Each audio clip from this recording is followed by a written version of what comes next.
Your blood type isn't just some random letter on your driver's license. It's literally deciding how you're going to die. I know that sounds dramatic, but hang with me because your type O neighbor just had a stroke. Your type A coworker is clotting up sitting in a chair all day, and that type AB friend, their brain is aging 3 times faster than yours. This isn't astrology, this is pure biology. And your doctor probably isn't telling you this stuff because medical school didn't make it sexy enough. But in the next 15 minutes, I'm going to show you exactly what's hidden inside your blood type and, more importantly, how to not let it kill you. I'm Dr. Body, and we're getting brutally honest today. Your red blood cells are floating around in your veins like tennis balls. But here's the thing, these tennis balls aren't smooth. They're covered in little sticky spikes called antigens. Think of them like biological Velcro. If you're type A, you've got type A Velcro, type B Velcro, type O, you're basically naked, no Velcro at all. Now, here's where it gets dark. Bacteria and viruses have been evolving for millennia to match specific Velcro patterns. If a virus has a hook that fits your type O Velcro, boom. It hijacks your entire system in seconds. It's like a pathogen has your master key. But that's not even the worst part. Your blood type also determines the viscosity of your blood, whether you're pumping water through your veins or syrup. And that's literally the difference between living long and dropping dead at 45. Your doctor didn't warn you because this class wasn't in med school's profitable procedures curriculum. Type O is 40% of the world. You probably think you're the strong blood type, the original hunter-gatherer. Original? Sure. Strong? Not even close. Here's the twisted irony. Because your blood lacks those sticky A or B antigens, you have naturally lower levels of a clotting protein called von Willebrand factor. Think of this factor as the glue that plugs a cut. You have less glue. On one hand, you're bulletproof against deep vein thrombosis and random strokes. Your blood is slippery, superflow. Sounds great, right? Wrong. The second you get into a car accident or need surgery, you're bleeding out faster than anyone else. Trauma surgeons can literally guess your type O just by watching how hard it is to stop the bleeding. You're the dude who gets a nosebleed and can't stop it for 20 minutes. But here's the real danger. Your H antigen is basically a landing strip for nasty bacteria, cholera, norovirus, and Helicobacter pylori, the bacteria causing stomach ulcers. They've evolved to lock onto your H antigen like a master key to your intestines. What you need to do: keep your stomach acid strong. Avoid chronic antacid use unless necessary. If you feel burning, get checked for H. pylori early. Tell your doctor before any surgery that you bleed easily. Simple. You're basically a biological liability in an operating room. Make sure they know it. Type A is sticky, and in 2024, being sticky is a nightmare. Your blood is loaded with the A antigen and higher levels of cortisol, the stress hormone. But the real killer? Hypercoagulability. Your blood loves to clot. In ancient times, this was fantastic. Tiger scratches you. You stop bleeding instantly. You survive the Pleistocene. Now, you're sitting in a chair for 8 hours a day. Your sticky blood sits still in clumps, deep vein thrombosis, pulmonary embolisms, heart attacks. Your blood is pumping like syrup through your veins, and it gets worse. Epidemiological studies show type A individuals have a chilling link to gastric and pancreatic cancer. The A antigen affects how your cells stick together and how your immune system signals inflammation. You're basically building a 5-star resort for inflammation. The H. pylori bacteria we mentioned earlier, it interacts with your A antigen to create exaggerated stomach inflammation that damages DNA over decades. You're slowly building a cancer factory in your gut. Here's your action plan. Never sit for more than 45 minutes without standing.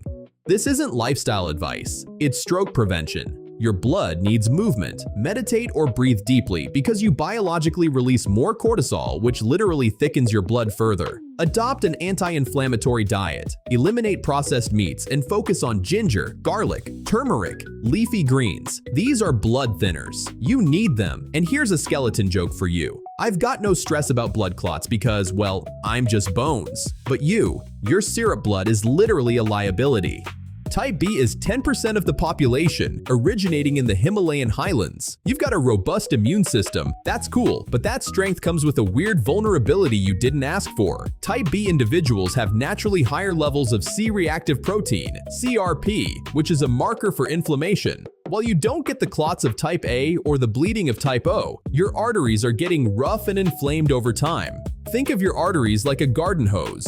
Type B blood can make the inside of that hose rough and scratchy. Over time, peripheral artery disease. Your hands are always cold, your feet hurt, you're getting circulation issues you can't explain. The B antigen is also a favorite snack for Salmonella and E. coli. While type O gets hit by norovirus, you get hit hard by food poisoning from meats and eggs. These bacteria use your B antigen to anchor themselves to your gut lining. Your infections last longer and hit harder. Your survival protocol: watch your extremities for numbness.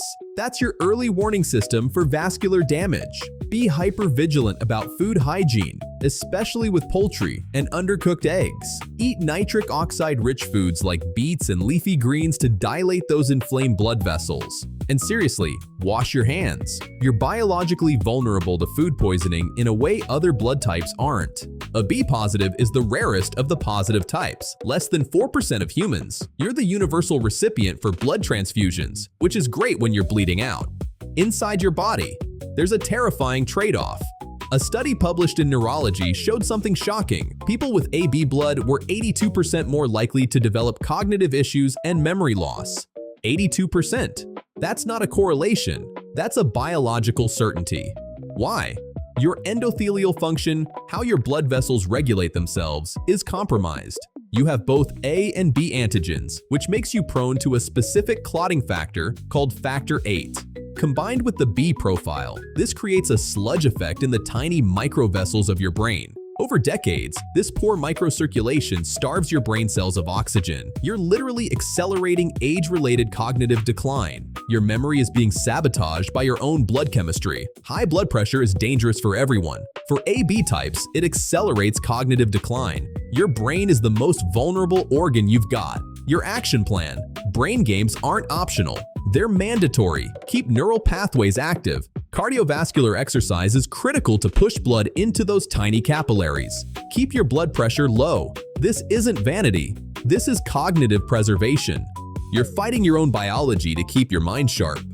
If your blood type has a minus sign, O negative, A negative, B negative, or AB negative, you're part of an exclusive club. Only 15% of humans. Being negative means you're missing the Rh factor. If positive blood is a house with a welcome mat, negative blood is a keep out sign. And this missing protein creates life-altering risks. The most critical issue? Pregnancy. If you're an Rh negative woman carrying an Rh positive baby, your immune system may see your own baby as a foreign invader. Your white blood cells can cross the placenta and attack your baby's red blood cells. Hemolytic disease of the newborn. It's horrifying. Modern medicine has the Rogam shot, which cloaks the baby's blood cells so your immune system doesn't see them, but you have to know about it. Talk to your doctor. Don't skip this conversation. For O-negative individuals, you're the famous universal donors, the heroes of the emergency room. But here's the cruel irony. While you can save everyone, almost no one can save you. You have 0 antigens. You can only receive from other O-negatives, less than 7% of the population. If you're in a massive wreck and lose blood, the hospital can't give you O-positive, AB, or AB. They have to find that rare O-negative bag. If they run out, you're in critical trouble. You still have the type O gut vulnerability to cholera and norovirus too. You're basically a biological special case that nobody's prepared for. What you must do: know which hospitals in your area have large blood banks. Small clinics might not stock enough O-negative for major trauma. Wear a medical ID bracelet that says O-neg. Save doctors time during emergencies. Seriously, do this. A negative individuals carry the sticky blood risks of type A, clotting, heart disease, but with the added nightmare of scarcity. You can only receive A or O negative blood. You're walking around with a high risk of needing a hospital due to clots, but a low chance of finding compatible blood quickly.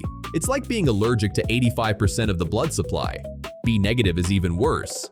You're fighting a two-front war: the infection risks of the B antigen, the vascular inflammation risks, all while having a blood type found in barely 1% of the population.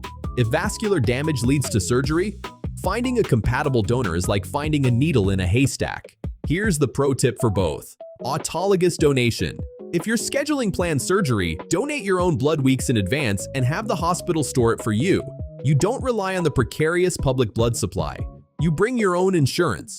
This is genius-level biological self-preservation. AB negative is the rarest blood on Earth, less than 0.6% of humans. You're essentially a biological ghost. You have A and B antigens, but no Rh factor, which creates what studies suggest is erratic immune signaling.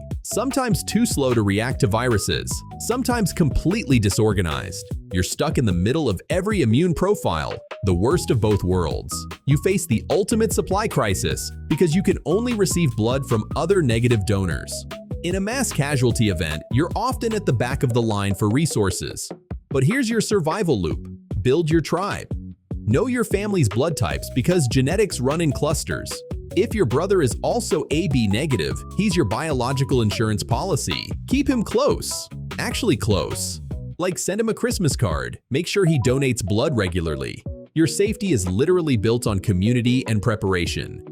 Here's what you're doing right now. Type O, guard your intestines, stay alert for ulcers, tell your doctor before surgery that you bleed easily. Type A, move your body, don't let your syrup blood sit still. Meditate, reduce stress, eat anti-inflammatory foods. Type B, watch your inflammation, feed your arteries, be obsessive about food hygiene. Type AB, protect your brain with cardiovascular exercise.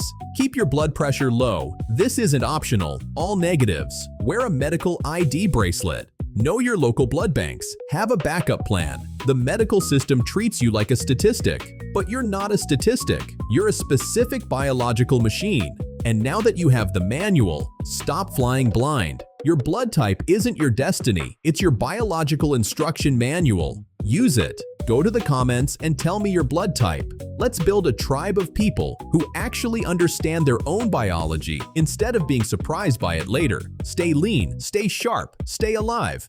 Dr. Body.